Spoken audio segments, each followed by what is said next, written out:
Welcome to the Intrinsic Report. Today we are diving into the powerful truth behind the phrase, no one has ever won by underestimating their rivals. I don't know if that's an actual quote, but it's been coming to mind a lot lately, but we'll see. I'm your host, Martin K. Glad to have you here with me.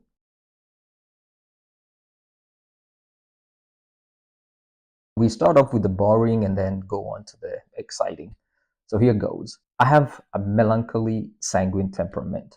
Now, what that means is, among many other traits, I prioritize thoughtfulness, clarity, optimism, and most importantly, that these mirror objective morality.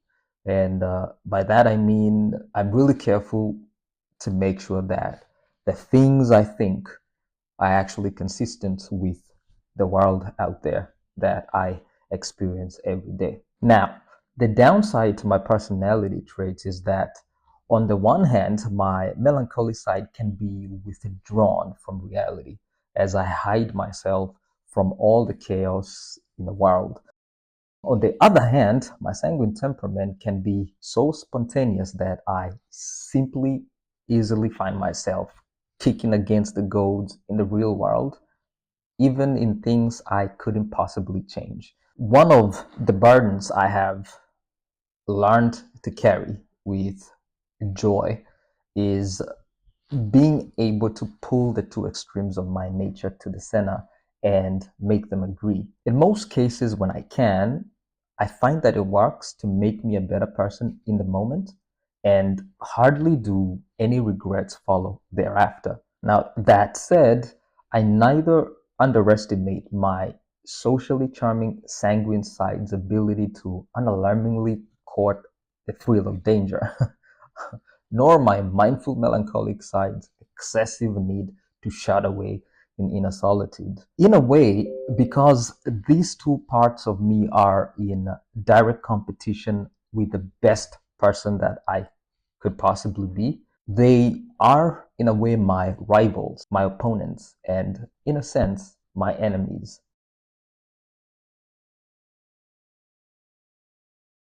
What does that have to do with anything? Well, allow me to start you off with some quotes. First off is Sun Tzu. Sun Tzu is a 5th century BC intellectual from China and is famous for the book Art of War. A quote that easily comes to mind here is, know your enemy and know yourself, and you can fight hundreds of battles without disaster. The other is Abraham Lincoln, and this is during the American Civil War of the 1860s. He's quoted to have said, give me 6 hours to chop down a tree, and I'll spend the first 4 sharpening the axe. The other is Mao Zedong, an unlikely character.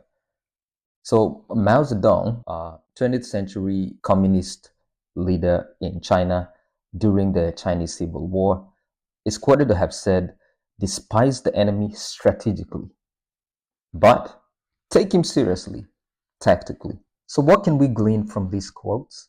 1, know yourself and your limits before engaging with rivals.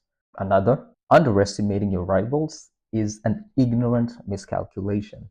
We can also glean that underestimating one's opponents is recipe for failure. Perhaps one more could be, never assume the enemy lacks strength or skill. Oh, that can be hard, can it? It's a very easy lesson. And yet, history is littered with countless examples of what results when this crucial lesson is missed.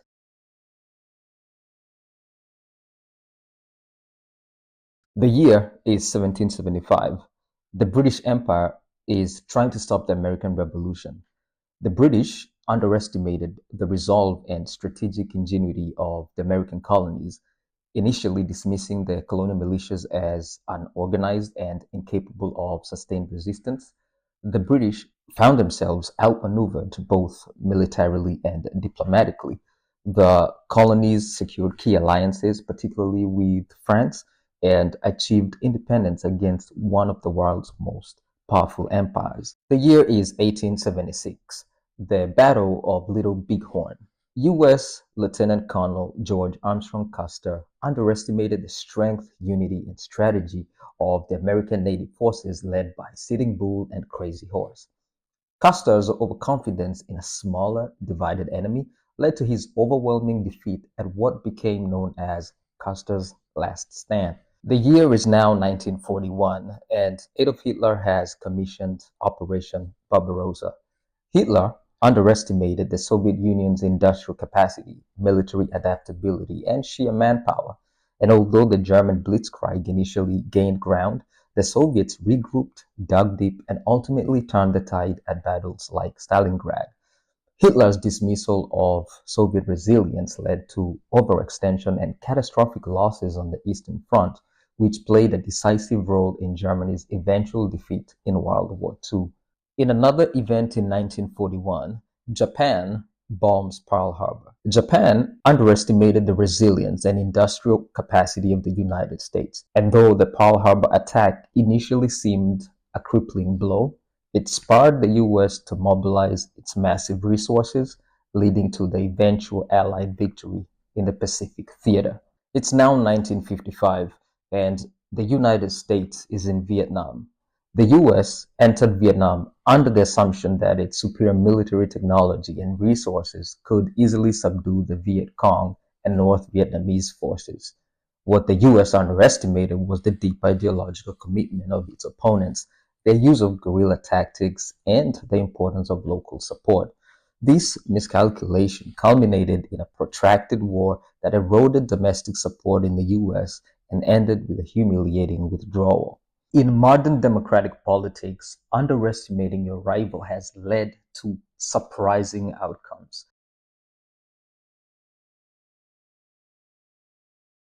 In the 2016 US presidential elections, many political analysts and opponents underestimated Donald Trump's appeal to a segment of the electorate. His ability to harness populist sentiments, social media, and anti-establishment rhetoric confounded expectations and secured his victory. Let's take a closer look at how these error judgments happened. 1. The underestimation of Donald Trump's appeal. Political analysts and rivals frequently misjudged Trump's ability to resonate with a broad swath of voters. First, Trump's initial dismissal in the Republican primaries. During the early stages of the 2016 Republican primaries, pundits and opponents viewed Trump as a fringe candidate with little chance of winning the nomination. Many believed his lack of political experience and polarizing persona would alienate voters. Despite this, he consistently led in polls and defeated seasoned politicians like Jeb Bush, Marco Rubio, and Ted Cruz. Second, predictions of a general election loss. High-profile analysts and publications like the New York Times gave Trump very low odds of winning the presidency, with some models estimating his chances at less than 15% in weeks leading up to the election. Third, Hillary Clinton's campaign strategy. Clinton's team initially saw Trump as the easiest Republican candidate to beat, reportedly strategizing to elevate him during the primaries as part of a Pied Piper strategy. This assumption failed to account for his populist appeal and the deep frustration of many voters with the political establishment. Fourth, dismissal of Rust Belt voter concerns. Many commentators underestimated the significance of Trump's appeal in the Midwest, that is, Michigan, Wisconsin, Pennsylvania. His focus on trade and manufacturing jobs resonated strongly in these traditionally Democrat-leaning areas. Fifth, failure to gauge enthusiasm gap. Analysts underestimated the grassroots enthusiasm Trump inspired among his supporters, who turned out in large numbers, while Clinton's campaign struggled to mobilize with the same energy. So these are, to me, some of the ways that Donald Trump's appeal was grossly underestimated. Another aspect of Trump that was overlooked was his cunning ability to harness populist sentiments. Trump's populist appeal drew heavily on the themes of anti-elitism and a focus on the forgotten man. First, there's the America First slogan. Trump's slogan embodied a populist and nationalist message, which prioritized domestic workers, industries, and interests over global trade agreements or foreign policy entanglements. This resonated with voters who felt left behind by globalization. Second, the criticism of trade deals. Trump labeled NAFTA a disaster and campaigned on renegotiating trade deals, which he argued had shipped American jobs overseas. And this rhetoric struck a chord with workers in industries affected by outsourcing. Third, bringing immigration to national focus. Trump's calls for stricter immigration controls, including a construction of a border wall, appealed to voters concerned about job competition and cultural change, framing the issue as a defense of ordinary Americans. Fourth, Trump's outsider status. So Trump framed himself as a political outsider, uncorrupted by Washington, contrasting himself with career politicians he accused of failing to protect ordinary Americans' interests. And finally, his direct appeal to rural and working class voters. His rallies emphasized concerns over job loss, community decline, perceived cultural marginalization, which often targeted traditionally overlooked groups like rural white class voters. These are some of the ways I feel that Trump was able to harness populist sentiments, and it has to have been a severe miscalculation on his rivals' parts to ignore this ability. The other ability Trump has that his political rivals missed was his social media strategy. Trump leveraged social media, particularly Twitter, in innovative and unprecedented ways for a presidential candidate. While there are any inherent advantages to this specific ingenuity, first, direct communication. Trump bypassed traditional media by communicating directly with his supporters via Twitter. His frequent posts shaped the news cycle and allowed him to dominate media coverage without relying on press conferences. Second, viral marketing. Controversial tweets often went viral, ensuring widespread coverage, even when critical. And this strategy kept him at the center of public discourse. Third, targeted campaign advertising. His campaign used Facebook and other platforms to target voters with tailored messages, employing data analytics to micro-target specific demographics such as undecided Rust Belt voters. Fourth, social media for counter-narratives. Trump used platforms like Twitter to challenge media portrayals of his campaign and spread alternative narratives, often branding critical reports of his campaign as fake news. This tactic resonated with voters who were already distrustful of mainstream media. Finally, mobilization of memes and online communities. Grassroots supporters created and shared memes, videos, and hashtags that amplified Trump's messaging, particularly on platforms like Reddit, where his outsider persona gained traction. And this to me would be one of the key abilities that Trump appears to have with social media that was easy to ignore at the outset, which cost the Democrats the 2016 elections. One of the reasons why Trump was able to cruise to election victory in 2016 was that the political elite were actually unaware of how unpopular they were. So it made it quite easy for Trump to blindside them with his anti-establishment rhetoric.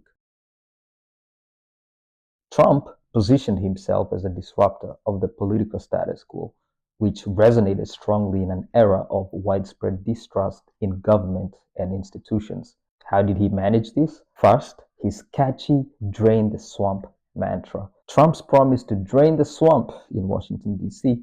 painted him as a champion of ordinary citizens against entrenched political elites and corporate lobbyists. Second, attacks on both parties. Unlike many Republicans, Trump was critical of both parties. He accused establishment Republicans of failing to deliver to their base and Democrats of pandering to special interests. Third, critique of media. Trump's relentless attacks on fake news media outlets like CNN, the Washington Post, framed him as a truth teller, standing up to biased institutions.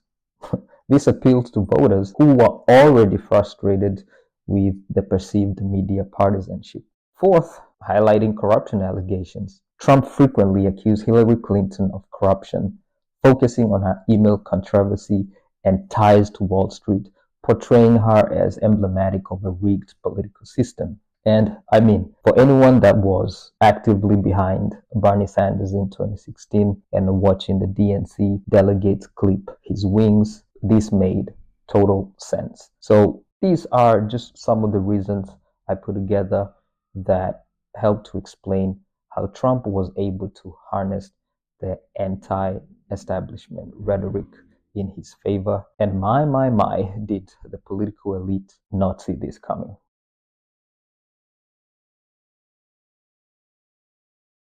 As you can see, underestimation of your opponent can lead to your own underperformance and cause you to be outmaneuvered. It sounds like quite a simplistic take, but for some reason, humans resist learning the lessons taught by failure, especially when it recurs.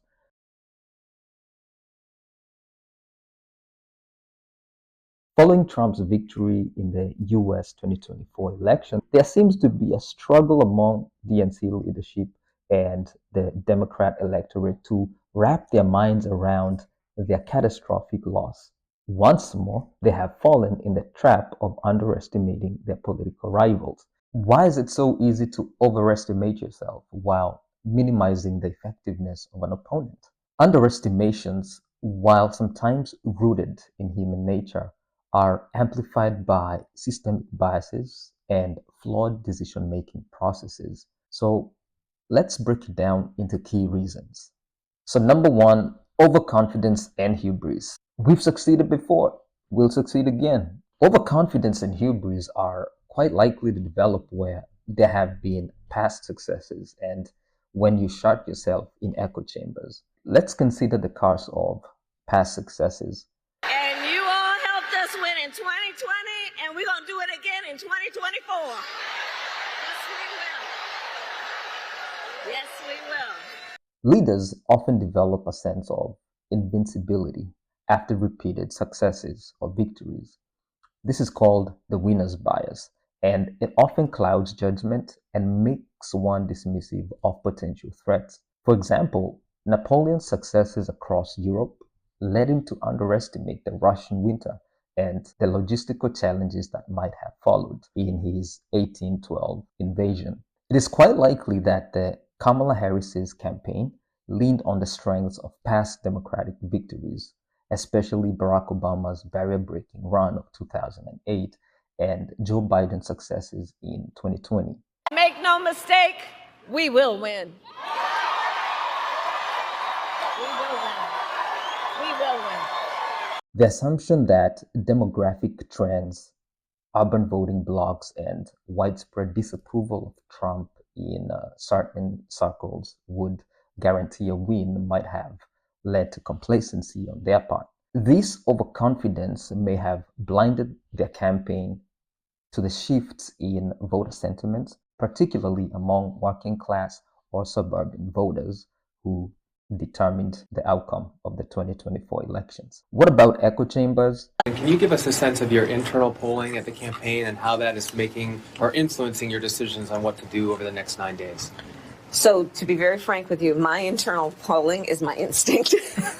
I let the campaign people deal with all that other stuff.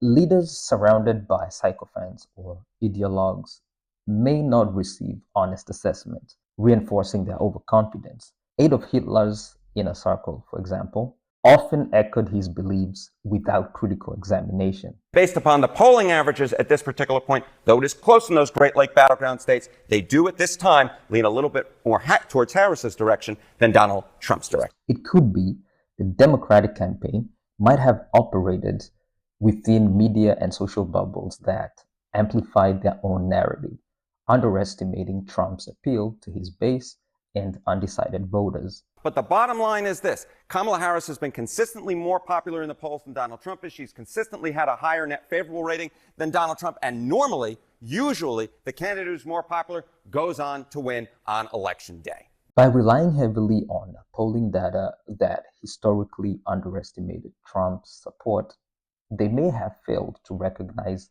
the enthusiasm gap. Number two is misjudging the adversary's willpower. They don't have the stomach for a fight. Okay, misjudging your adversary's willpower often arises from cultural biases and a not so smart oversimplification of a rival's abilities. Let's look at cultural biases. There's often the belief that one's own culture, values, or governance system is inherently superior. You could put half of Trump supporters into what I call the basket of deplorables. Colonial powers underestimated the determination of indigenous populations by dismissing them as primitive or disorganized. The British, for example, misjudged the Indian independence movement led by Gandhi, assuming nonviolent resistance was a weak and unsustainable strategy. In a similar way, Harris's campaign may have underestimated the fervor of Trump supporters, dismissing them as a minority of the electorate. This assumption ignored the cultural and emotional ties Trump's base feels towards his leadership style, which resonates deeply with a sense of identity and grievances. And what about the oversimplification of rivals? Complex opponents are often reduced to caricatures. Do you think Donald Trump is a fascist? Yes, I do. Underestimating the resolve, adaptability, or strategy. For instance, in the Vietnam War, the US viewed North Vietnamese forces as technologically inferior, but overlooked their guerrilla expertise and ideological motivations. Trump's ability to connect with voters through populist messaging and unfiltered rhetoric may have been dismissed as crude or unsustainable. Donald Trump is increasingly unhinged and unstable. Harris's campaign may have assumed the voters would prioritize policy depth over personality. Just to be clear, though, men still say by 60% margin they're supporting Donald Trump right now. Why do you think that is? It's not the experience that I'm having, to be honest with you. Underestimating the emotional connection Trump establishes with his followers. Number three, underestimating the resourcefulness and innovation of your rival. Oh, they don't have the technology, resources, or skill to fight back. Okay. Underestimating the resourcefulness and innovation of your opponent can happen when you have a misplaced superiority complex, which means you wouldn't be properly prepared for how your rivals innovate or counterattack. This is election interference at its finest against the leading candidate right now for president, for either party. President Trump is under siege in a way that we have never seen before. President Trump and his legal team and everyone on his team will continue to fight, not for him, but for the American people. It's worth noting that in this week's election, a CNN exit poll found that among those who believe that democracy in the U.S. is threatened, a majority supported Trump. Lawfare turned Trump from being a loser into a victim. And as his indictments grew, his campaign contributions surged and his poll numbers solidified. Beginning with misplaced technological superiority, leaders often assume that superior intelligence, weapons, or technology guarantee victory. In the Battle of Isand Luana, the British underestimated Zulu warriors armed with traditional spears and shields, believing their firearms were an insurmountable advantage. The Zulu forces, however, exploited this superiority complex and overconfidence with tactical brilliance and knowledge of the terrain to defeat the British. Likewise, the Democrat Party's heavy reliance on digital campaigns, data analytics, and traditional political strategies may have overlooked Trump's mastery of direct communication through platforms like rallies and alternative social networks. For those who are saying that Donald Trump is done politically as a result of facing criminal charges, there's just no evidence of that yet. His ability to bypass mainstream narratives gave him an edge in mobilizing his base. As far as asymmetrical tactics go, military and political leaders frequently overlook how weaker opponents innovate to counter superior power. I think the evidence is that the indictments have proven the law of diminishing marginal utility. If anything, they're not undercutting his support, they're building it up. If you can remember, the use of IEDs or improvised explosive devices and other unconventional warfare by insurgents in Iraq and Afghanistan surprised the US military, who are now equally suffering casualties. Similarly, Trump's unconventional strategies, including his relentless focus on key battleground states and his knack for dominating media cycles with provocative statements, may have caught Harris's campaign off guard. While the Democrats ran a traditional campaign, Trump exploited unpredictability to remain a constant focal point. Number 4, the failure to recognize long-term consequences. This will be quick and easy. The failure to recognize long-term consequences can be attributed to short-term thinking, as well as having an inaccurate assessment of the resistance. What do I mean by short-term thinking? Leaders often seek quick victories to appease domestic audiences or consolidate power, ignoring the potential for prolonged conflict. For example, in the Iraq War of 2003, the war was predicated on the belief that Saddam Hussein's regime would collapse easily, but planners underestimated the complexities of post-war governance and insurgency.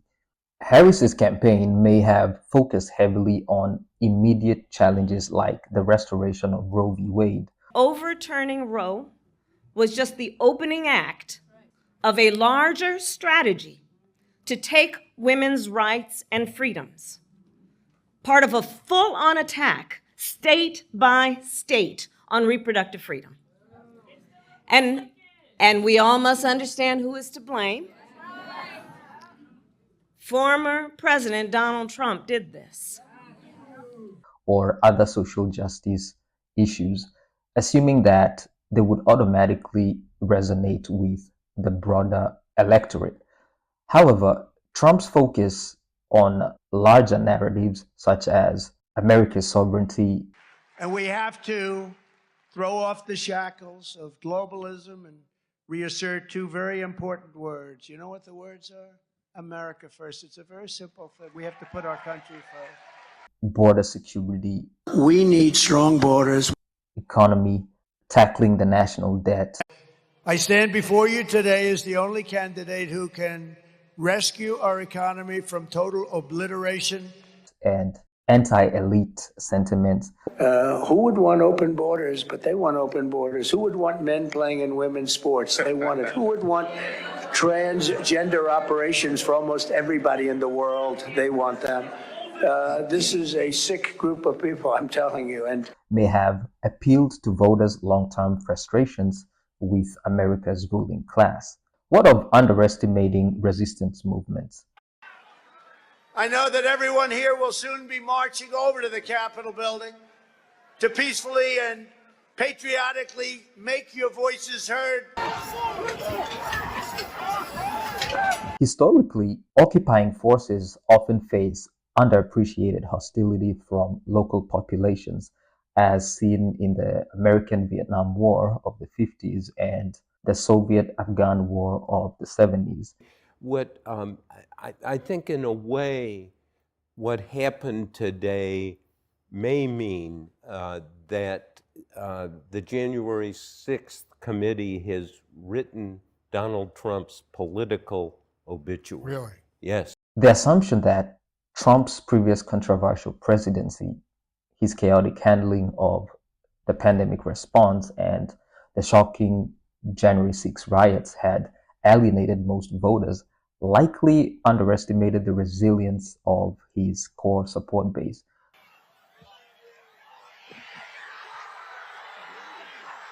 Trump is back against all the odds, against my expectations. I thought he was done January the 6th, 2021. He's back.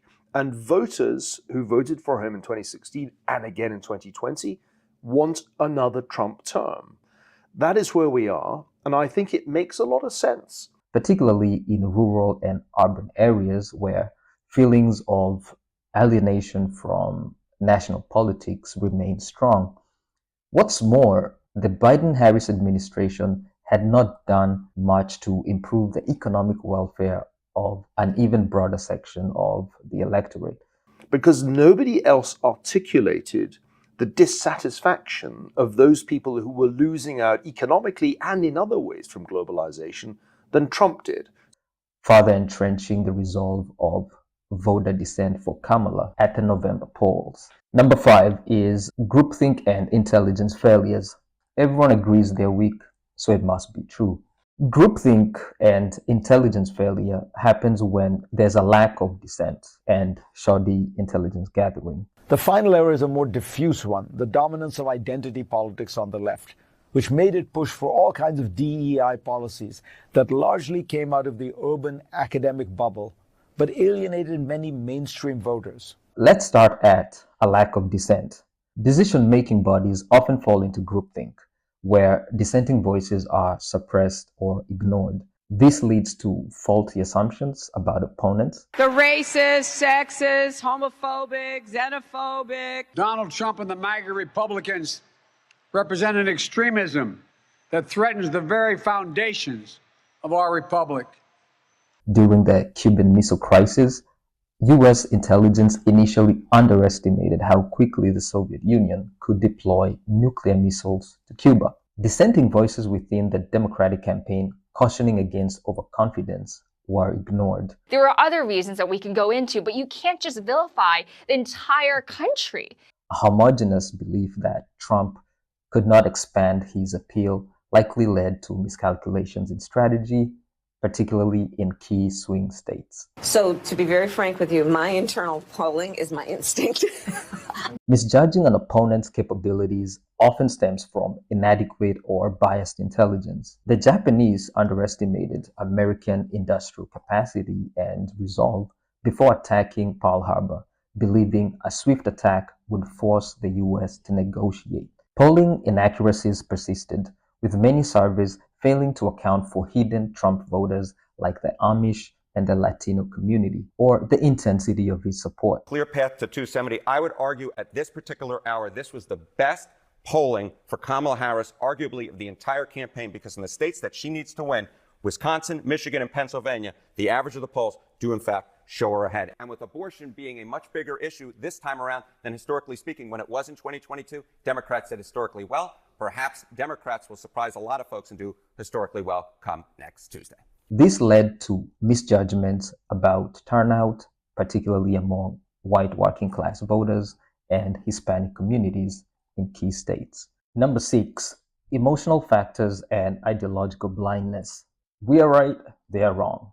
Emotional and ideological factors could result in outright hatred for one's rivals and could lead to massive tactical error. Let's begin with hatred and dehumanization.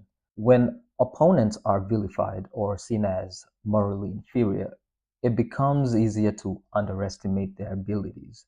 For example, during the early years of World War II, the Allies underestimated the Axis powers due to lingering dismissals of Germany after World War I.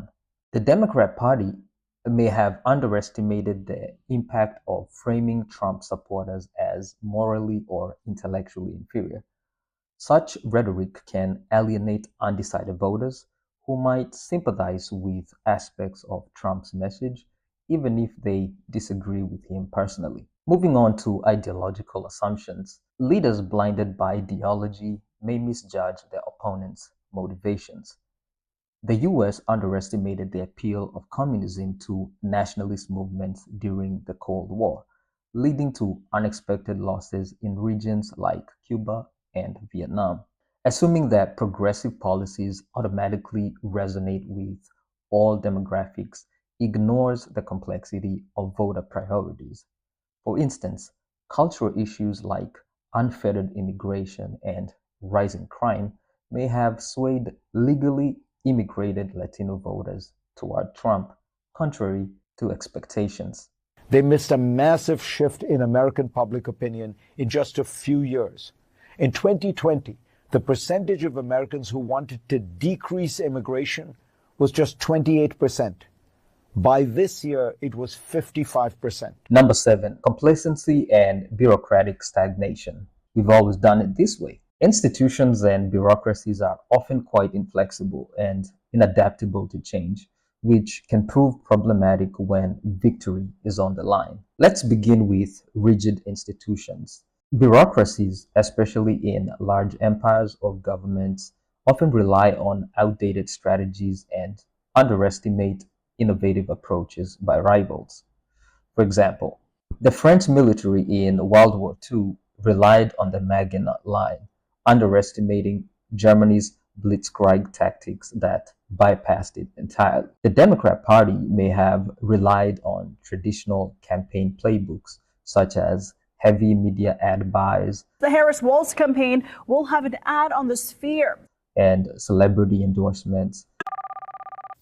Hi, you guys. Hi, Avengers. Hi. Thank you Hey, for Scarlett. jumping on the call. Whoa. I think you mean assembling. Without fully adapting to Trump's unconventional style of direct engagement and grassroots mobilization.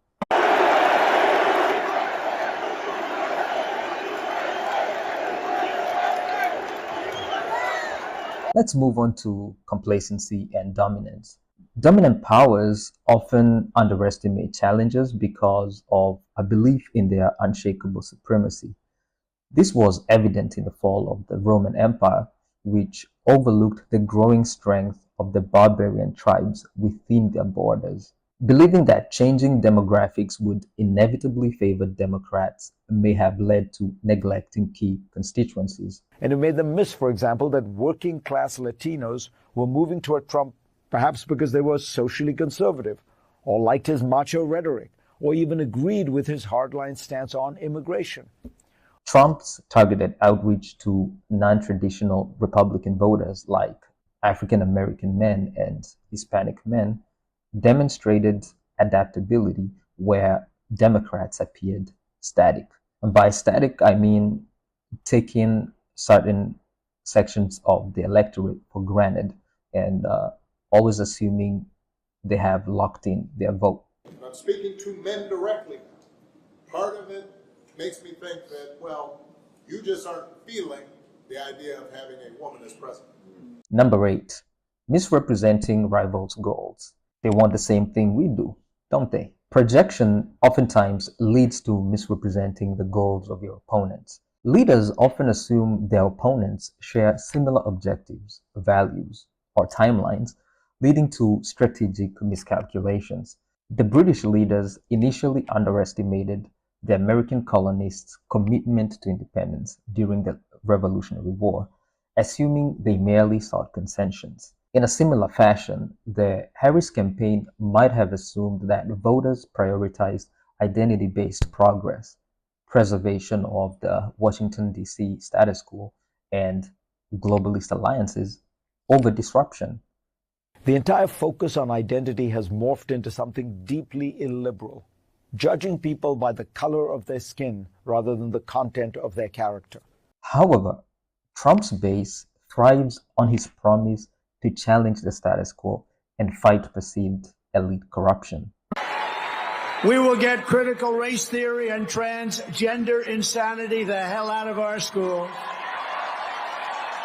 And we will keep men out of women's sports. I will defend religious liberty, I will restore free speech, and I will defend the right to keep and bear arms. Our Second Amendment is under siege. So by projecting their own elitist values onto voters, the Democrats misread the enduring appeal of Trump's outsider narrative, which are readily apprehended by the average American. One simple way to think about the lessons of this election is that liberals cannot achieve liberal goals, however virtuous, by illiberal means.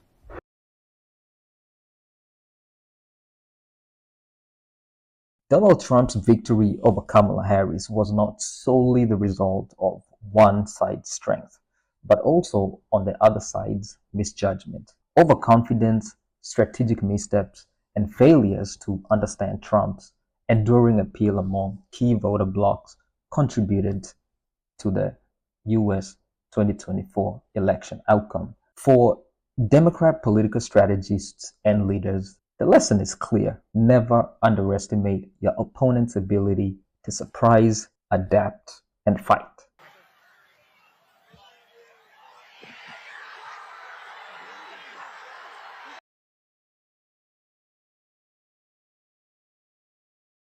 Well, that's all I have for you today. And if you did stay all the way to the end, let me know what lessons you have picked up along the way about winning and losing. I'm equally curious to learn from you. As always, a wonderful pleasure having you here. Do subscribe to the channel for more. Peace out.